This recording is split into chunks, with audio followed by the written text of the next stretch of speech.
Let me begin with a very simple question. What happens when empires stretch themselves too far and the rest of the world decides it has had enough? This week, that question stopped being hypothetical. The world witnessed something extraordinary, an event so shocking that it has already reshaped debates on security, technology, and global power. A double hypersonic strike shook the Middle East and Europe at nearly the same time. Israel was struck. Ukraine was struck.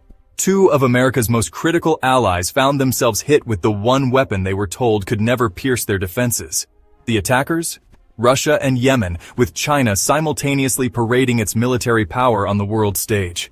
To dismiss this as coincidence is to ignore the choreography. It was not random, not accidental. It was a carefully timed performance, a declaration that the global order is not only shifting but unraveling in plain sight. For decades, hypersonic weapons have been described as game changers. Speeds beyond Mach 5, unpredictable flight paths, radar-evading maneuvers. These were the stuff of war college lectures and think tank reports. They were the weapons of the future, often discussed but rarely seen in actual combat. Now, the future has arrived, and it did not knock politely. It kicked the door in. The strikes on Israel and Ukraine are not just another entry in the long logbook of modern conflicts. They are a profound turning point, perhaps the most significant moment in military strategy since the first atomic test in 1945. Why? Because hypersonic missiles don't just destroy targets, they destroy assumptions. They render the most sophisticated defense systems questionable, if not obsolete. Consider the targets chosen. Israel has long been the crown jewel of U.S. security commitments in the Middle East, shielded by multiple defense layers, Iran Dome, David's Sling, Arrow systems. Israel has built its identity as an impregnable fortress. Billions in American funding have gone into ensuring that fortress remains intact, yet a hypersonic missile sliced through that shield in seconds, proving that no wall is high enough. Ukraine has been propped up as the front line of Western democracy. Billions in aid, cutting-edge Western weapons, NATO intelligence, and a global coalition of political support, all meant to showcase resilience in the face of Russian aggression. And yet, when hypersonics arrived, even that vast network of backing could not stop them. The symbolism is undeniable. If Israel and Ukraine can be struck, anyone can. This cuts deeper than the immediate damage of steel, fire, and explosions.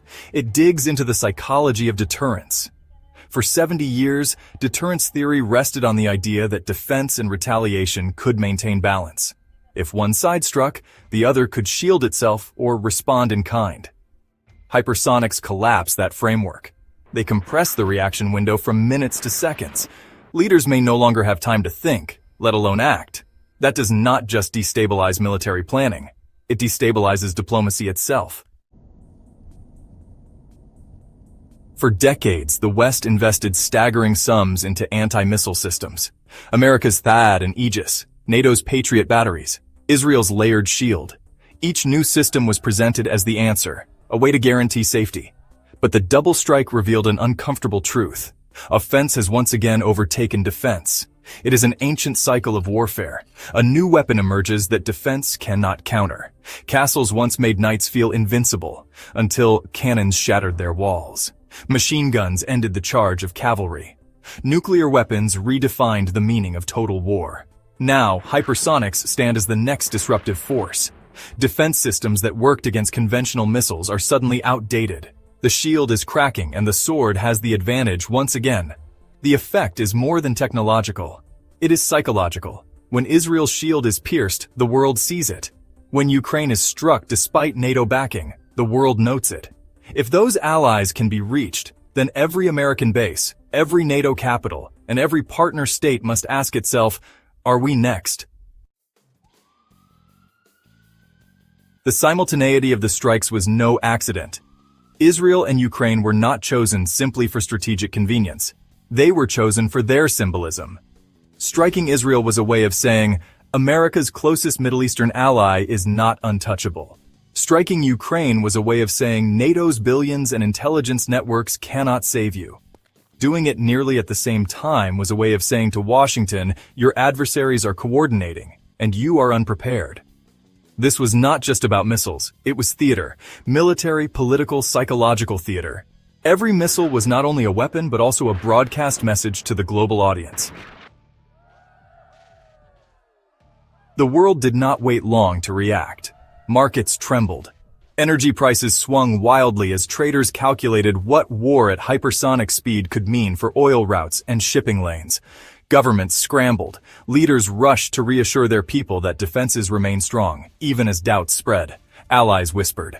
Behind closed doors, NATO officials, Middle Eastern governments, and Asian partners quietly asked, if Israel and Ukraine are this exposed, what about us? And underneath it all came the unspoken realization. A new arms race has begun. For years, analysts speculated whether Russia and China were ahead in hypersonics.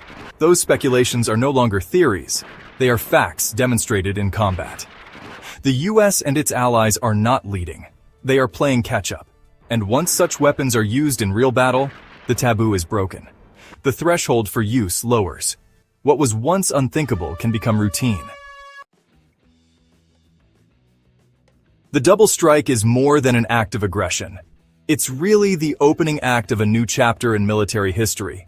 A chapter, honestly, where the pace of destruction outstrips the pace of decision-making. In this new era, leaders may lose the luxury of hours or even minutes to deliberate. War has always been faster than peace, but now weapons move faster than politics, faster than diplomacy, and, well, even faster than reason itself. The danger is stark. Once speed and shock dominate strategy, restraint weakens. The temptation to strike first grows. Escalations become harder to prevent and harder to control. A single hypersonic launch could spark a chain of retaliation before diplomats even have a chance to pick up the phone.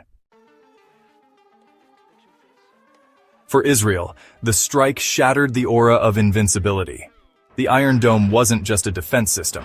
It was a symbol, a psychological guarantee that citizens could live under a protective umbrella. The moment that umbrella was pierced, the symbol cracked. And symbols once broken are hard to repair. For Ukraine, the strike undermined the foundation of Western support. Billions were justified on the promise that NATO aid could keep Kyiv standing. But hypersonics revealed a vulnerability that no aid package can erase. No matter how much is spent, no matter how many systems are deployed, some threats simply cannot be stopped. For the United States, the message is louder still. Your adversaries have weapons you cannot yet counter. The playing field has tilted, and the balance of deterrence is shifting away from Washington. The implications stretch far beyond Israel or Ukraine. The entire globe now faces a new reality. Defense spending will skyrocket. Every nation will scramble for hypersonic technology or countermeasures. Strategic doctrines will be rewritten. Old concepts of deterrence and missile defense no longer apply. Mistrust will deepen. Allies may begin to doubt American promises of protection. Adversaries may feel emboldened to test their limits. The greatest danger, however, may not be technological, but psychological. The belief that safety is possible has been punctured. When even the strongest allies are exposed, the world begins to doubt everything it once assumed about security. The double hypersonic strike was not simply an attack on two nations, it was an attack on the very architecture of global security. It told Israel, your walls can be breached. It told Ukraine, your backers cannot save you. It told the United States, the monopoly on advanced power is over. It was a message not written in words, but in speed, fire, and shockwaves. A message that yesterday's guarantees are gone, that tomorrow's wars will move faster than leaders or populations can absorb. When weapons outpace politics, when destruction outpaces diplomacy, and when decisions must be made in seconds instead of hours, the world does not become safer, it becomes infinitely more dangerous. The strikes on Israel and Ukraine were more than explosions on the battlefield. They were cracks in the foundation of deterrence, cracks that may widen into fissures shaking the global order itself. And now, the only question left is this: how long before the next strike and who will it hit?